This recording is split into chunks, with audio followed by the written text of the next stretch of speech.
talk about blackness and what happens in black culture, we're about covering these things that matter to us, speaking to our issues and concerns. This is a genuine people-powered movement. There's a lot of stuff that we're not getting. You get it, and you spread the word. We wish to plead our own cause. Too long have others spoken for us. We cannot tell our own story if we can't pay for it. This is about covering us. Invest in black-owned media. Your dollars matter. We don't have to keep asking them to cover our stuff. So please support us in what we do, folks. We want to hit 2,000 people, $50 this month, raise $100,000. We're behind 100,000, so we want to hit that. Y'all money makes this possible. Checks and money orders go to P.O. Box 57196, Washington, D.C. 20037-0196. The Cash App is $RM Unfiltered. PayPal is R Martin Unfiltered. Venmo is RM Unfiltered. Zelle is Roland at RolandSMartin.com.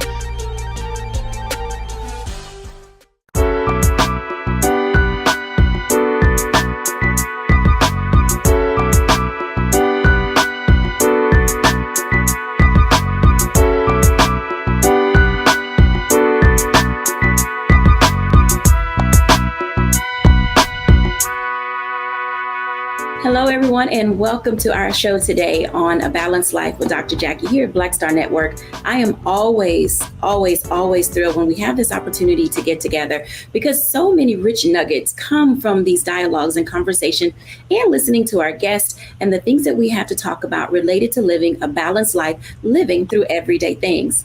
Oftentimes we are unclear, uncertain, and directionless about how to pursue what is next when we're faced with a crisis. Of course, all this month, you know that we've been talking about breast cancer and breast cancer awareness, and we've talked to some breast cancer survivors and even those in the middle of treatment. Well, today we're going to be joined by a couple of people who will share their insight, talk to us about their thoughts, give us awareness that is needed to move us forward as we come alongside others who are facing the diagnosis. Today, we are joined by our regular contributors, Dr. Tierney and Stacey Owens, and we're also joined by three very special guests today, Angela Fuentes of stepsisters.org, also Dr. Regina Hampton, our breast cancer specialist, and then a breast cancer survivor. We'll talk to Sarah Michelle. Welcome in, everyone. Thank you. Hey, how's everybody doing today? Great. Good. Hello. I am so excited to talk to each and every one of you. Some we'll do as a group, some we'll talk to one-on-one. But, you know, as we are moving into the closing days of October and looking at breast cancer awareness, oftentimes we find that individuals are very uncertain about the approach that they should take to the work that they do or the treatments that are needed. And I want to start, with Dr. Hampton today. She's going to be our resident medical physician for today to talk to us a little about those things. Dr. Hampton, when people are initially faced with a diagnosis, how do you help them identify and understand the phases and the steps that they should take? Yeah, thank you. So, I always start by telling everybody just to exhale, first of all. Take a deep breath and then just exhale. And then really trying to give them time to process the diagnosis first. So I try in my practice not to give a lot of information all in one setting. I try to break them up into multiple sessions so that people can hear more information each time. But I always encourage people to just take the time to just listen. Don't try to make any decisions at your initial or even the second visit with your provider so that you can hear all the options, consider getting a second opinion, and then you can really have a fruitful discussion on what's going to be the best treatment route for you. So when you think about those options and individuals come for a first opinion, a second opinion, how do doctors handle that? Do they receive the information from the original doctor if they're the second opinion doctor? If you're the first opinion doctor, do they send that information? Because oftentimes information gets lost in the weeds because people are so emotionally high at that moment. What ways do we engage their checklist that someone receives to help them move forward? Or how do we really explain to individuals what that next step should be to help them stay balanced in their approach? So I think it depends on the situation. Some patients feel that their provider is not going to be receptive if they say they're going to get a second opinion. I know when either my patients choose to go get a second opinion, I always ask them, well, where are you going? So that we can make sure we send them all the information that we have. And then when people come to me for a second opinion, I try and get the information from the other providers. I think in this day and age, most providers are open and comfortable and realizing sometimes patients just need to hear information, the same information, a different way. And so it's okay to get a second or even a third opinion. So I know for me personally, I always feel like this is not my journey. This is the journey for the patient. And I feel the patient needs to go to the provider where they feel most comfortable. Sometimes that's with me, and sometimes it's with a colleague across town. But as long as the patient is comfortable, then that's always what makes me feel good. Now, not every provider may feel that way, but I think as providers, we got to realize this is not our journey. This is the journey of that patient. Thank you for sharing that information. You raised a very important issue that I want to toss now to Dr. Tierney, because in her work as a life coach, as Dr. Hampton stated, there are going to be times where you do need to go for a second opinion or a third opinion, but it's about making an informed decision. And sometimes being able to make an informed decision doesn't come easy. Dr. Tierney, when you're talking to your clients and working with individuals who literally have these weighty matters, on their shoulders, how do you help them take the right steps to approach that thing that they are facing? Sometimes it's a second opinion. Sometimes it's where our finances are going to come from.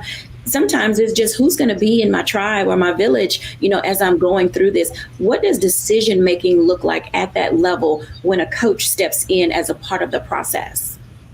Absolutely. So my job as the coach is to help you kind of scan the landscape and eat this elephant one bite at a time. As Dr. Hampton said, oftentimes we're trying to take on all the things all at the same time, and that only leads to overwhelm. So the first thing that I tell my clients is just to pray, and not all of my clients are believers, but it's either a prayer, meditation, something that helps you to center yourself, center your soul so that you can hear and think more clearly. The second thing is to just kind of lay all of your options out end to end. Getting the second opinion, looking at the finances, deciding who's going to be in your tribe, and taking those things one step at a time. Often we'll try to think about all the things all at the same time and try to figure out the tribe, try to figure out the finances, and try to get the second opinion and line up the doctors. Sometimes it may be that we may need to delegate. So you may start with identifying your tribe and then saying, hey, friend, can you be the recorder that visits the doctors with me and write down everything that the doctor says, because I'm probably going to miss, some things. Honey, can you take charge of the finances and run the numbers for me? Or, so that we don't feel that, one, we have to do everything, ourselves, and two, that we don't have to do it all at the same time. But it starts with first just centering your soul, be that through prayer, meditation, or whatever it is that helps you to center yourself. I appreciate you talking about being able to center yourself, because there are so many things when it comes to balanced living that get us into that space of saying, it's about at this moment, this is the thing that is the straw that breaks the camel's back. And as we're talking about this, and each of you are viewing and watching, and you're trying to figure out, how do I handle XYZ diagnosis? How do I handle all of the people that are in my space? What level of conversation do I need to have in order for me to find balance in my life? I want to talk to Dr. Hampton one more time before we go to a break, because oftentimes patients bring other issues along with them with their breast cancer diagnosis. So Dr. Hampton, when that happens, and a person gets a diagnosis, but they're already in that space of hypertension or high blood pressure, they're already in that space of having diabetes, this is just one other thing to add on to a list of already existing medical conditions. In what ways do people begin to formulate a pathway to seeking care? Do I deal with the breast cancer diagnosis first? Do I deal with my hypertension first? Do I deal with my diabetes first?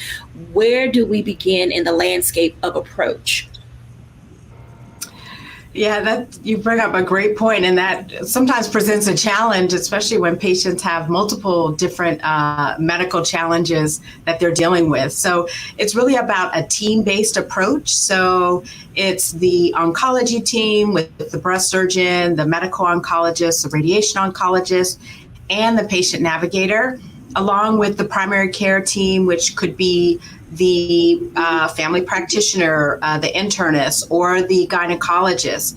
And it's really about us all working together, sharing information, getting the patient to share information with us so that we can take care of the whole patient and not just the cancer. So it's just that team-based approach. I can respect that. A team-based approach is oftentimes what's necessary in order for us to not only make informed, sound decisions, but also to have a healthcare pathway that is sustainable for us as we go. When we come back after the break, I want to talk to Angela Fuentes, who is co-owner, operator, manager, provider within Stepsisters organization. I think it's important as we have these conversations, we look also at how community plays a part in the ways in which we seek help. When we're back after the break.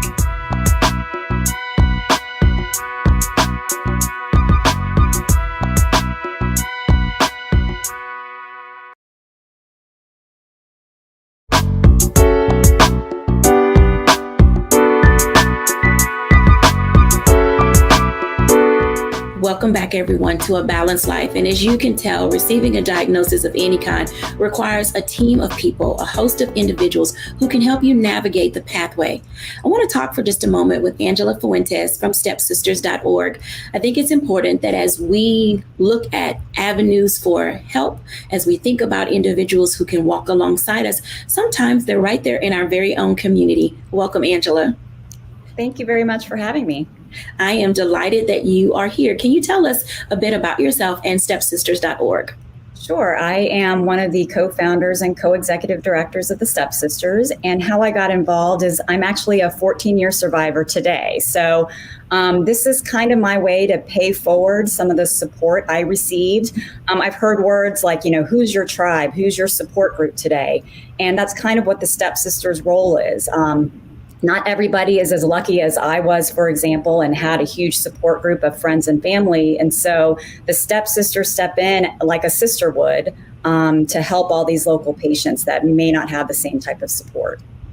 So tell us a little bit about the organization and the role that, I'll use the term she, that the organization plays, in the community. You are located in the DMV area in Virginia, I believe. And so what does that look like for the local community to have your presence there as an organization? Yes, so that was kind of our whole idea behind this. We started out just kind of raising money for research, and it's a great reason to put your money towards research, but we wanted to bring the funds back to the local community. And we started small. We were in Loudoun County, and we have now grown to 9 different locations in the Northern Virginia area. So we are able to just kind of we started small, helped the people within Loudoun, and once we were able to serve the people there, then we grew slowly out to Fairfax, Fair Oaks, Prince William County, Reston. So it's just our way of giving back to the direct community that that's local to us. Well, you bring up an interesting question because oftentimes individuals want to get into that nonprofit space and they want to be causal. And so we do see a host of cause-based nonprofits in that space and awareness. What are some tips that you would give an individual who, like yourself, is a survivor, who may be watching and say, I would like to do something very similar? How do you set that course of direction to know for certain that this is an avenue that should be pursued? Absolutely. So you had mentioned, or Dr. Hampton mentioned, a nurse navigator. That is somebody that comes to the patient and kind of helps them navigate this journey that they're about ready to go on. And they are kind of the number one resource for a lot of patients in the area. And they would be able to tell you, hey, the Stepsisters are out here, or these other organizations are out there. What we did when we started was we sat down with a lot of the local breast cancer organizations to kind of make sure we were hitting an area that wasn't already covered. So, even if we can't help somebody, if they were to come to us, we would be able to point them to somebody else in the local area that may do something that's a little more helpful to them. Or, if they're coming back to volunteer, there's so many opportunities to give back after you've gone through treatment. Amazing, because oftentimes finding that direction, and I've learned a lot about your organization. I've walked before, for Step Sisters, and I appreciate the work that you do in the community. One of the other things that you do so well is quality of life. Can you talk to us about the quality of life plan or pathway that you have? Sure. So that is one of the 3 programs that we offer. Quality of life services are things like a house cleaning, food delivery, transportation to and from treatment. What woman or man who is going through a treatment wouldn't want their house cleaned when they're unable to clean, either because, they're immune suppressant or just, physically are too tired to do it. So many appointments are going on while you're going through treatment. Maybe you don't have time to provide, a meal for your family, or, maybe you're alone and you can't cook for yourself. So it's that type of quality of life services that the Step Sisters try to step in and help with. One of the other that you mentioned was crisis funds, but with that also comes alongside the chemo bag. I'm sure that is a very delightful thing to receive as a patient. Talk to us about the chemo bag. Yes. So we provide about 1,000 chemo bags a year, and we give them out to the various nurse navigators that we work with at all the hospitals. And they really have a better relationship with the patients. We don't necessarily always meet the patients that we serve for privacy reasons. And so we let the nurse navigators kind of be that in-between middleman that provides these chemo care bags when they know a patient is about ready to go through that treatment. Wow, Step Sister sounds like it's doing an amazing work in its local community. What are some of the other tips as it relates to being balanced? Because serving as a nonprofit individual and the work that you do, how do you keep balanced yourself serving the needs of so many other people? It really comes from the heart for me. It's something that I'm passionate about because, I had so many meals delivered to my doorstep that I had to buy an extra fridge to store all these meals. And, I realize how fortunate I am. And I always tell people 99% of what got me through treatment was the support that I received. It was the positive attitude. It was how people just kept me lifted the entire time. And so, I kind of bring that back to my own life. If I'm helping somebody, I feel lifted. I feel like I'm serving a purpose. And, that kind of keeps me going with everything that I do. Thank you so much for sharing that information, and congratulations on your 14-year survivorship. I'm certain that it's been a journey for you. If you wouldn't mind, can you walk us through some of the ebb and flow of your journey, and even now post-cancer? What does that look like, and how do people face it? I always tell people when they ask me that, there is life after cancer. And a lot of people, can't see that far ahead. And here I am 14 years out. I rarely think about it. I remember bits and pieces of what went on 14 years ago. And honestly, the pieces I remember, I was never alone. I remember my husband being at all my appointments. I remember my parents helping out with the kids.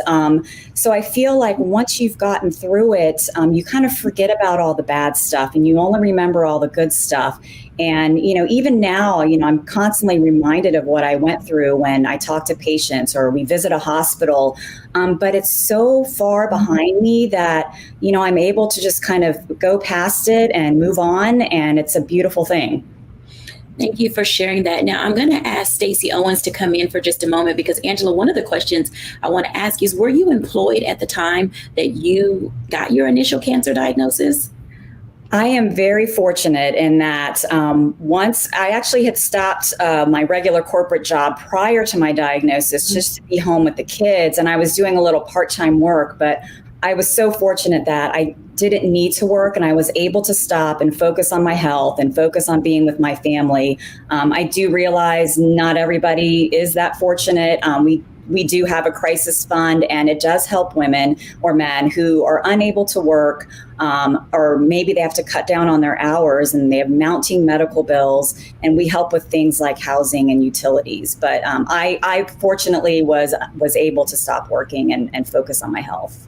Thank you for sharing that. Now, Stacey, when we think about those opportunities where individuals are still working and things that are going on, you're the author of a new book called Creating Safe Spaces.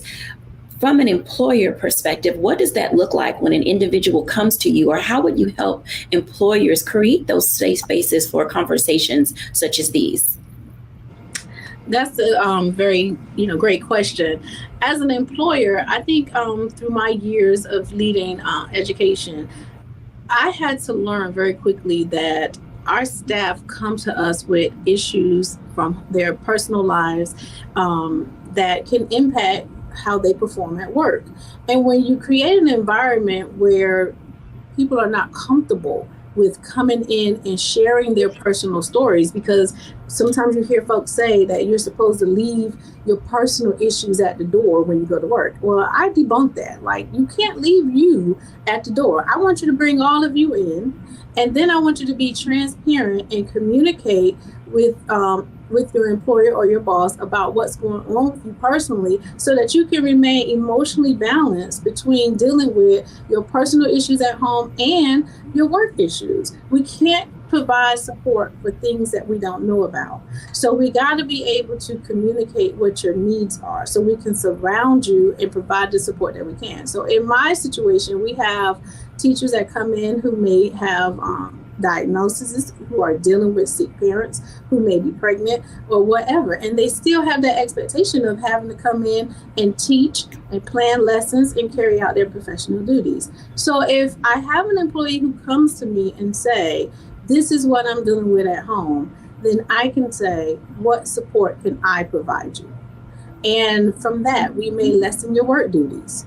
We may lessen your day if we can, but we can put a plan in place to help you to be able to still perform, because you need, for whatever reason, your employee, your check. So what can we do to help you remain employed and be able to take care of your family? At the same time, making you feel comfortable with your self-care. So I like it best when we say, how can we work together as employer and employee so that we don't have to outdo one of the other? Absolutely. It takes collaboration and communication in order to be able to move individual lives forward. When we come back after the break, we're going to talk to Sarah Michelle. I'm excited to invite her in and have this conversation with us about her non-traditional approach to her cancer care when we're back after the break.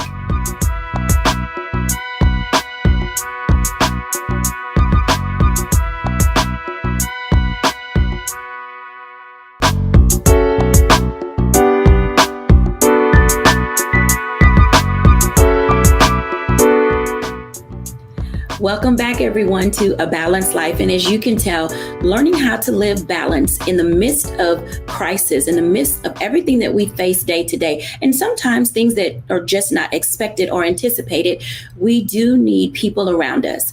I'm excited today to talk to Sarah Michelle because she's taken a non-traditional pathway to her cancer care. And I'm excited to invite her in for you to learn of her story. Hey, Sarah.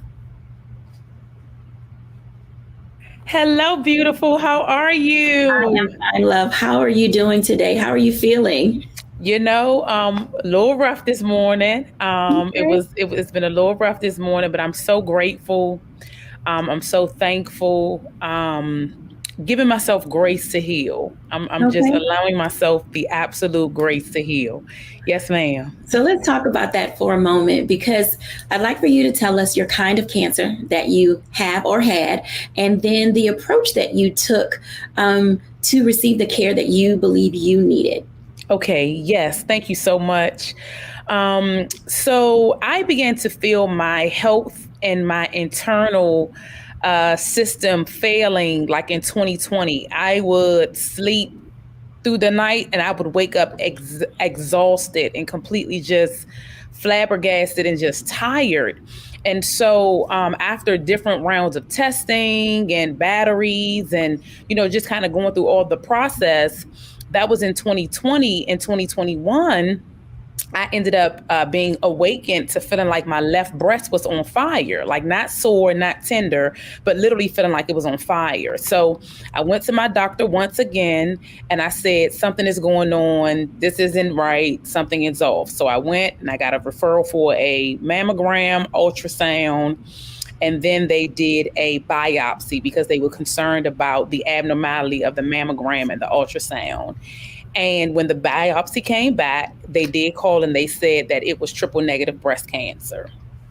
And honestly, it was such a surreal moment.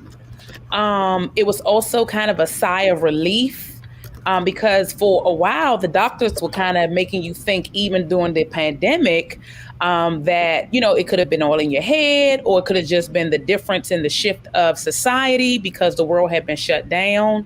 But I'm so grateful that I kept self-advocating and I kept saying, no, something is off, something's not right, you know, something is not lining up. And so because of all of that persistence and even some of the pushback that I got, and if it wasn't for self-advocation, I wouldn't even have gotten to a diagnosis, in all honesty. So for me, the approach that I've taken for natural remedy for minerals versus chemicals is because if I went through the process of feeling my immune system decline, I believe that God can bless and anoint the process to reverse engineer that.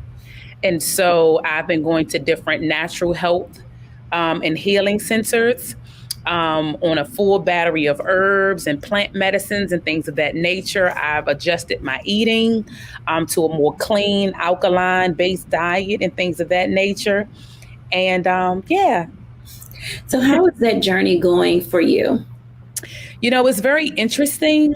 It's way more spiritual, I believe, than it is natural.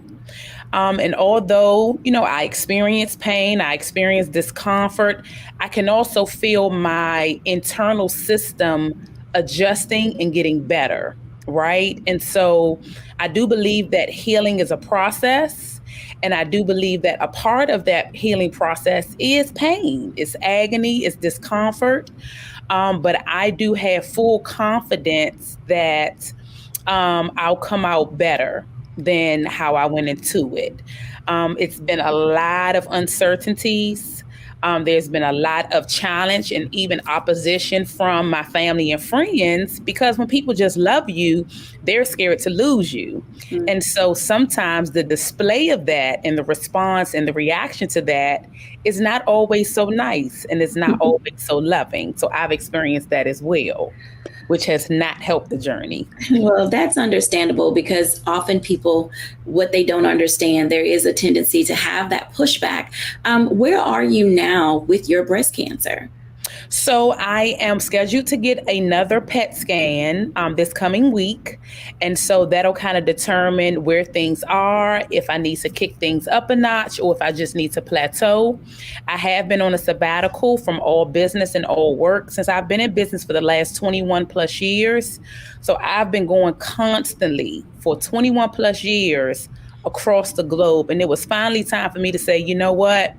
I need to focus on Sarah. I need to focus on healing. And this wellness journey is definitely well worth it. And so I can better know where things are once I get the results from the PET scan.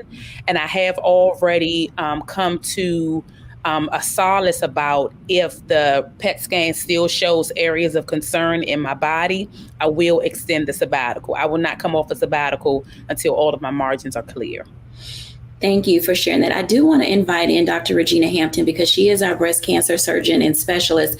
And you mentioned two words that I've not heard put together before, which is one of the reasons why you're here. And I'd like for us to kind of unpack that for a moment. Okay. The chemicals versus minerals.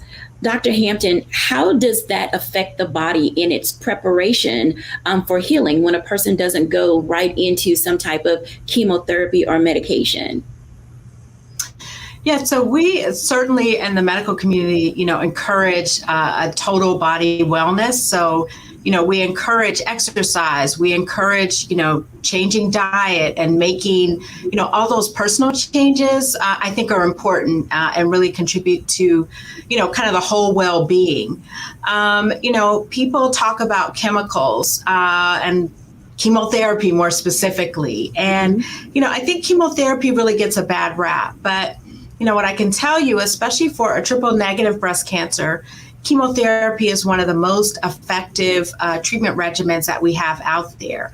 And what we've learned is that in many cases, using the chemotherapy first prior to doing the surgery, we actually get good outcomes. So I tend to see a lot of women who have triple negative breast cancers, and we tend to give them the chemotherapy up front.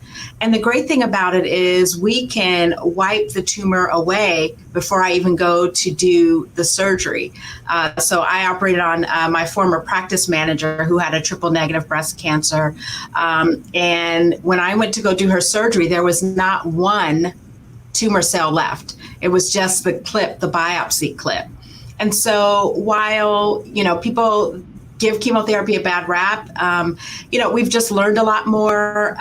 Women can get chemotherapy and continue to do the things that they love to do.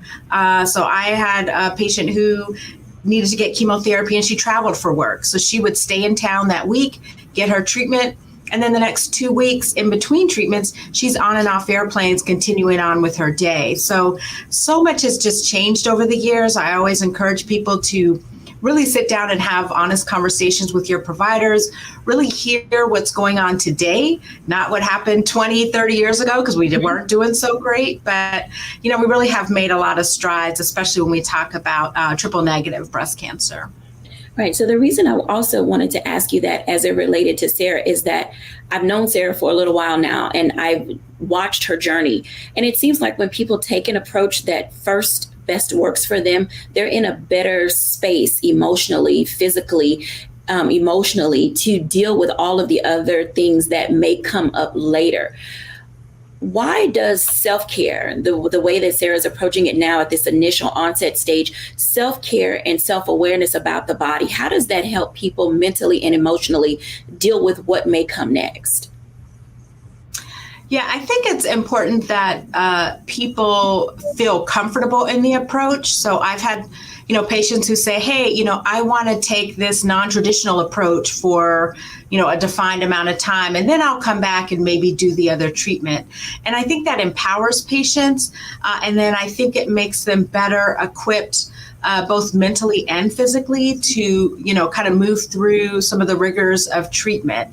And so I know just in my approach, I really like to work with patients and not against patients and say, hey, sometimes we can agree to disagree, but let's still keep those open lines of communication and know that, let's try and do this together. And I think as a medical community, I think we have to just open our minds because, patients have rights. And although we may not agree all the time, let's see how we can work together to get the patient ultimately to a better health and cancer-free. Absolutely. I thank you both for sharing that. Sarah, when you are headed back this week or later next week for your next appointment, and with the treatment that you've already pursued, being on sabbatical, going to the treatment facilities for natural care, what are your hopes or faith and belief for the outcome now that you're going for this next scan? I am a firm believer in miracles.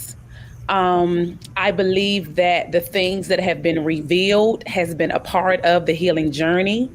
At the beginning of this, the Lord told me to not claim a diagnosis per se, but to approach it as it being a healing journey. And so I believe that the diagnosis of cancer was just a symptom, a part of the total wellness healing journey. And so I'm grateful because I will be going back into a PET scan equipped with I've lost 40 pounds since I've been on my healing journey. I've officially come off of blood pressure medication, and I've been able to manage pain with natural medicine, herbs, and things of that nature. Why that is important to me is because even if it comes to a point, because I'm going to use wisdom, right? So even if it comes to a point, let's say after January, because I decided I'm going to give myself a 6-month run using the natural route, right? But if after 6 months there's still margins and still concern, then we'll consider. So nothing is off the table. Mm-hmm. My thought process is I wanted to ensure that my internal system, my immune system would be strong enough, my constitution, and honestly, my entire environment. Because when I say everything has been shaken up, I mean, everything has been shaken up. And so for me, I believe the Lord allowed the diagnosis of cancer to remove all the cancer out of my life. And so it's a little deeper for me. And so I am open to treatment if it should come to that. But I do not take off the table that the God that I serve is definitely able to heal me completely through ways of a miracle. But wisdom will be applied. Yes, ma'am. Well, let me just tell you, I can tell from everybody in the gallery today that you got an amen and a couple of hand claps on that, because faith does play a very big part in how we do what we do. If you're watching and you happen to be a person of faith, and you know on this show, many of our guests are, as am I. And it's important for us that our faith move us toward those things. And as Sarah eloquently said, you have to use wisdom. But also, as Dr. Hampton said, you have to work in concert with the medical professionals so that you can have the ability to make informed decisions. When we come back after the break, I'm going to talk to all of our guests because, you know, learning to live a balanced life in the things that we face day to day, it's not easy. When we're back after the break.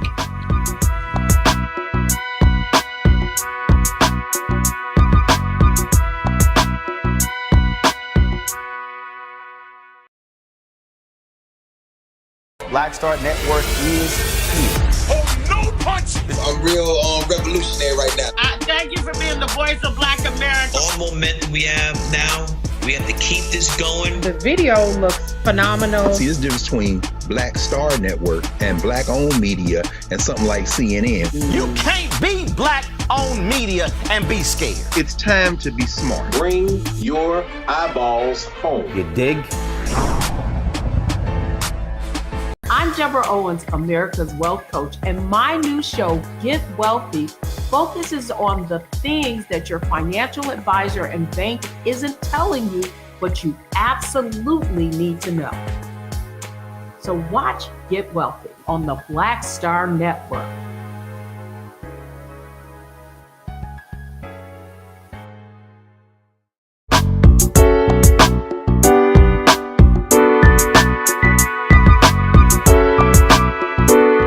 Welcome back, everyone, to A Balanced Life. And as you can tell, today has been a little bit emotionally charged, but at the same time, it's helping us to set some ground rules, some boundaries, a space for us to discover the balance that we need in order to be able to navigate our situations and circumstances. I want to invite everybody back in because as we come to, this fourth block in our show, there's some things that we have heard today. There's some information that has been shared that, I think we need to kind of unpack just a little bit. So I'm going to come to Dr. Tierney first, because when we talk about who we are and what we do, how important is it to know thyself? Oh, that you came right with the right question to me. That's one of the very first things that I talk to my clients about, knowing who we are, whose we are, and from that knowing, then outlining what we should do. Oftentimes we jump right into the do without first defining our who. I love what Sarah Michelle just said about doing what's best for her.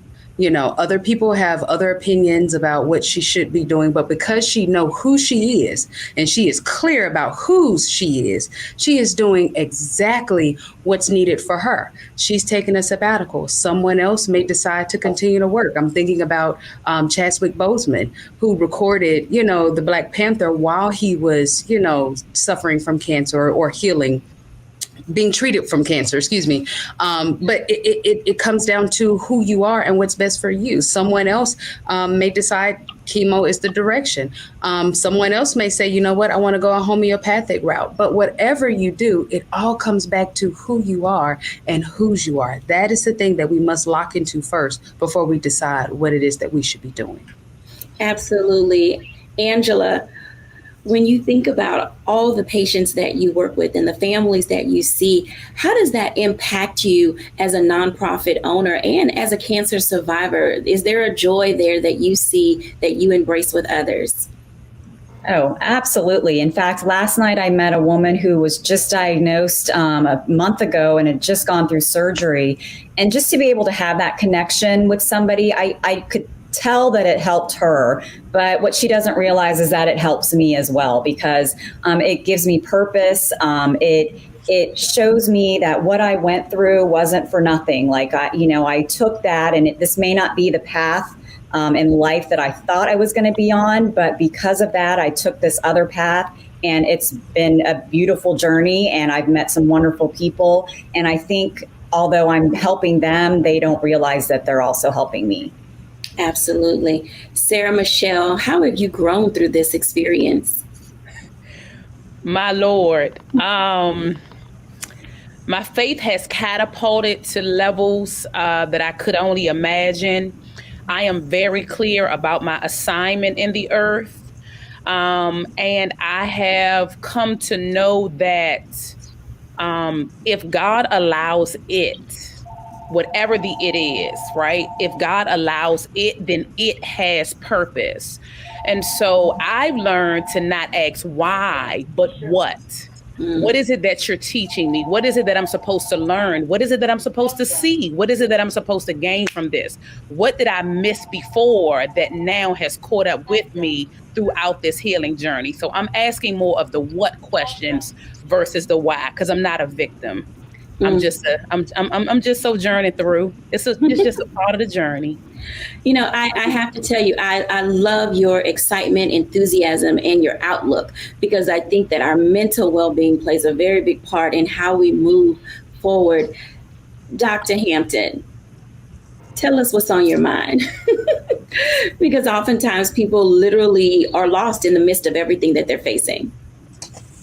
Yeah, I mean, just so many great points. I think people have to, find themselves before they move through the journey. So I really love that. And then, I often ask the patient, like, what's the real cancer, or who or what is the real cancer?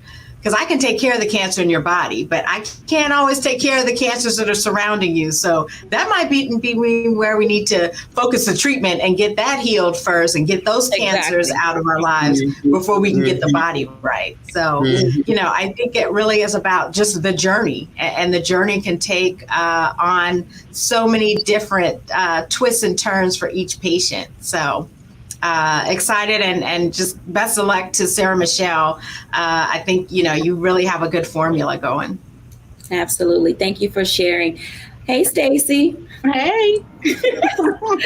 I know you've got something to share with us, because oftentimes you're dealing with yourself, your family, your staff, your students. How do people embrace this journey that they may find themselves on and get balance from it when they know they can have support system from, someone like you in their community? Well, first I have to just say, Sarah, girl, you better keep shining that light.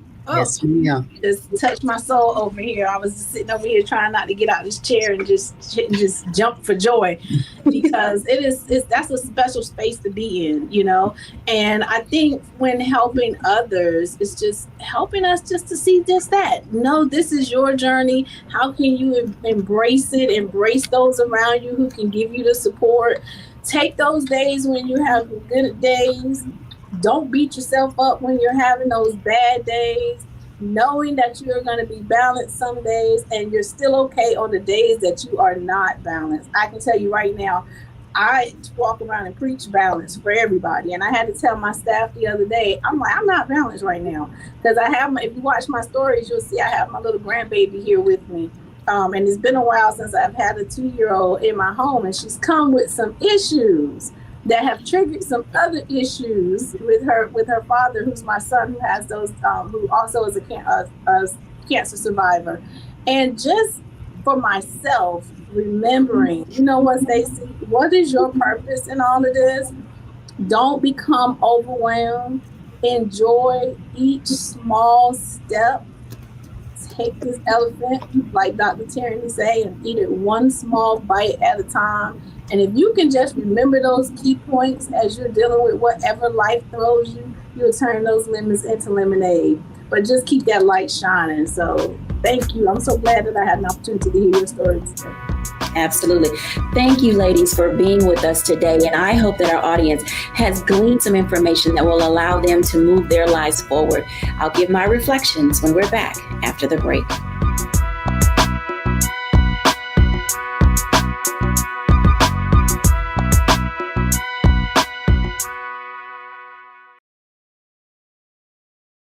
Hatred on the streets, a horrific scene, a white nationalist rally that descended into deadly violence. White people are losing their damn minds.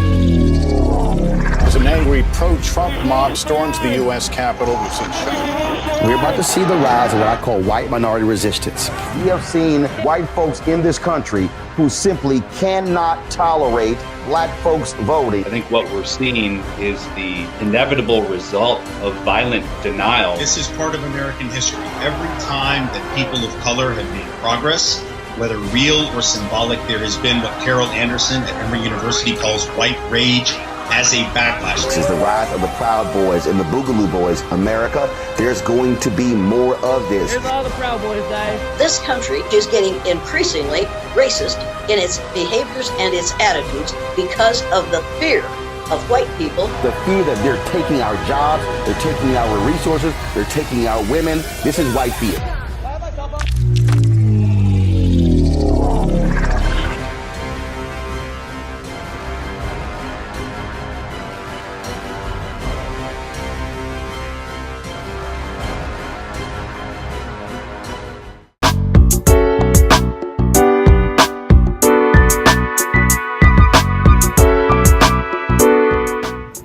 Welcome back, everyone, to A Balanced Life with Dr. Jacquie here at Black Star Network. And you can tell that today is one of those days where we just needed a little bit of inspiration, motivation, and an opportunity to really allow ourselves to settle in to who we are, to discover what comes next in life, and how to know and say that it's okay to stop out and take time to discover what pathway is best for you. All of our journeys are different, but each of us can look around and say that we have a few people in our lives that we need to say, exit stage left.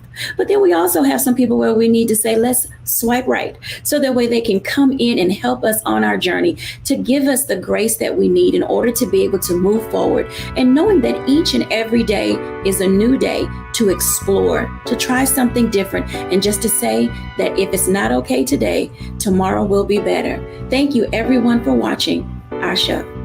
Bye now.